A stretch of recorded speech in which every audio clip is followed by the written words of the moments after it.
coup d'État ou révolution populaire, en tout cas, ce qui est sûr, c'est que ça a été validé, c'est passé.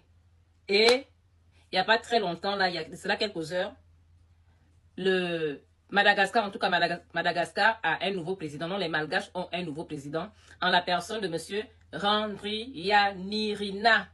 J'y arrive. Voilà la famille. Aujourd'hui, Randrianirina est le nouveau président. C'est lui qui a été investi récemment. La famille, c'est ce qui est là. Ah. Bonjour d'abord les stratèges, j'espère que vous allez bien la famille. Avant de poursuivre cette vidéo, s'il vous plaît, je vous invite à bien vouloir m'aider à la partager, la famille. Partagez, on pousse, serre. Laissez-moi aussi beaucoup de pouces, ça me fera énormément plaisir. Surtout, n'oubliez pas de laisser vos avis en commentaire. Comme d'habitude, je me ferai le plaisir de les lire, la famille. Donc, voilà. Les Malgaches ont un nouveau président. Donc, finalement, les Malgaches ont réussi, en tout cas, ils ont réussi à chasser leur ancien président, monsieur Randri Rajolina, la famille. Donc, aujourd'hui, voilà, c'est un nouveau jour qui s'est levé à Madagascar. Les efforts du peuple, du vaillant peuple malgache ont payé, la famille, ont payé. Et donc, voilà, c'est une nouvelle page qui commence là aujourd'hui à Madagascar. Et bien entendu, il y a des voix qui se lèvent ici et là, comme d'habitude, hein, la famille. Et heureusement que les nouvelles autorités malgaches, voilà, n'ont pas le temps à perdre, la famille. Donc, ils ne sont même pas allés par le dos de la cuillère. Ils sont restés catégoriques et surtout, elles ont été cash, la famille, limpide.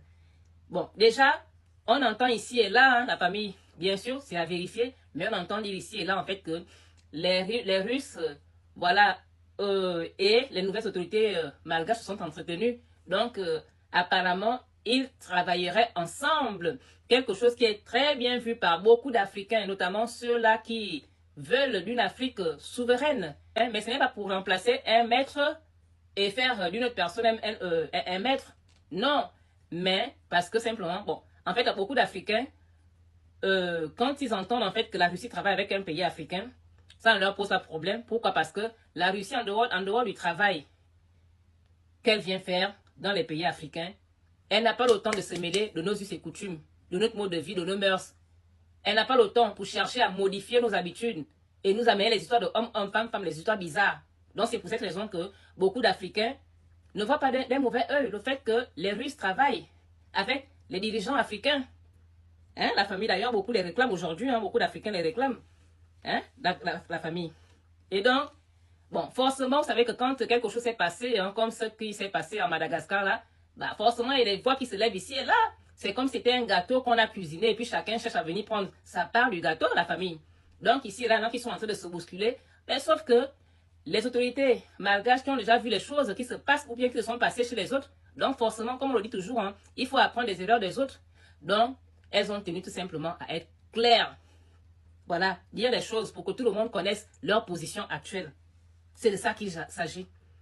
C'est dans ce sens que lors de la présentation, lors de la prestation de serment du nouveau président, que le général Lillison René de Roland, conseiller des officiers du CAPSAT, avait lancé ce message, avait parlé fort, la famille, aux médias. En tout cas, il s'adressait à 3 catégories de personnes. D'abord à l'Union africaine, puis à la France, pour finir avec des partenaires étrangers, stratégiquement, parce que la vie, c'est la stratégie, et la stratégie, c'est d'être clair avec les gens. Donc, il disait ceci, il leur demandait, déjà, à l'Union africaine, hein, il disait, où étiez-vous, Union africaine, quand les Malgaches n'avaient ni électricité, ni eau? Avez-vous seulement cherché une solution? Mais lorsque la jeunesse malgache se soulève, aussitôt apparaissent les sanctions. On veut faire ça, la famille. Est-ce que c'est bien comme ça, même vous-même? Ayez un peu honte. Union africaine. En Afrique, là même, le chef du désordre, même, c'est cette Union africaine-là. Cette Union africaine qui était censée aider les pays africains à s'en sortir, à accéder à leur souveraineté, mais qui est là, au final, pour mettre des bâtons dans les roues à tout dirigeant, à toute personne qui veut faire tout pour essayer de faire en sorte que son pays s'en sorte. Hein, la famille? Et donc, on continue. Donc, il dit ceci. Quand on est solidaire, on travaille ensemble. Mais si vous ne voulez pas collaborer, restez donc dans vos propres pays. C'est de ça qu'il s'agit. Aux partenaires internationaux, il dit « Chacun a sa patrie. Madagascar appartient aux Malgaches. » Alors, quand les présidents s'expriment, qu'ils fassent preuve de respect, car le peuple malgache qui se soulève n'est pas fou. Et à la France, il termine en disant ceci. La France aux Français. Nous respectons le peuple français, mais M. Macron doit aussi nous respecter, car nous sommes un État souverain. D'ailleurs, Macron n'a même pas le soutien de 15% de la population française. Il ne peut donc pas prétendre parler au nom des Français. Surtout qu'il est aujourd'hui profondément impopulaire dans son propre pays, a-t-il déclaré. La famille, c'est ce qui est là. Donc, la famille, vous l'avez compris, les choses sont claires. Donc, les Malgaches, en tout cas les dirigeants malgaches actuels, ne sont pas allés par le dos de la cuillère. Ils disent les choses clairement, ils disent ce qui se passe. C'est de ça qu'il s'agit. Stratégiquement, parce que la vie, c'est la stratégie. Donc, parce que vous connaissez comment ça se passe toujours. Hein. Une fois les populations veulent essayer de faire tout ce qui est alors possible pour s'en sortir. Il y en a qui sortent souvent ici et là. Ces gens-là qu'on ne voit jamais. Quand les gens souffrent, quand les populations souffrent. Donc, en tout cas, on espère vraiment que les dirigeants actuels feront tout ce qui est possible pour donner le sourire à ce vaillant peuple malgache. Ils le méritent. Voici un peuple là qui est du répondant. Ce peuple mérite d'être heureux sur cette terre. Ce peuple courageux, déterminé. Je ne sais pas ce que vous en pensez, les amis. En tout cas, laissez vos avis en commentaire. Hein.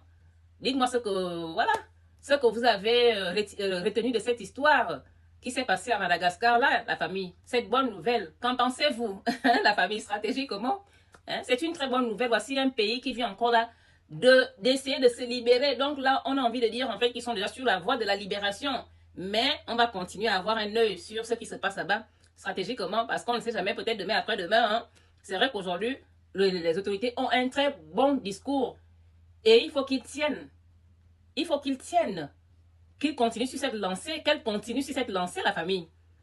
Donc, voilà. Laissez-moi vos avis ici en commentaire et surtout, n'hésitez pas à partager stratégiquement.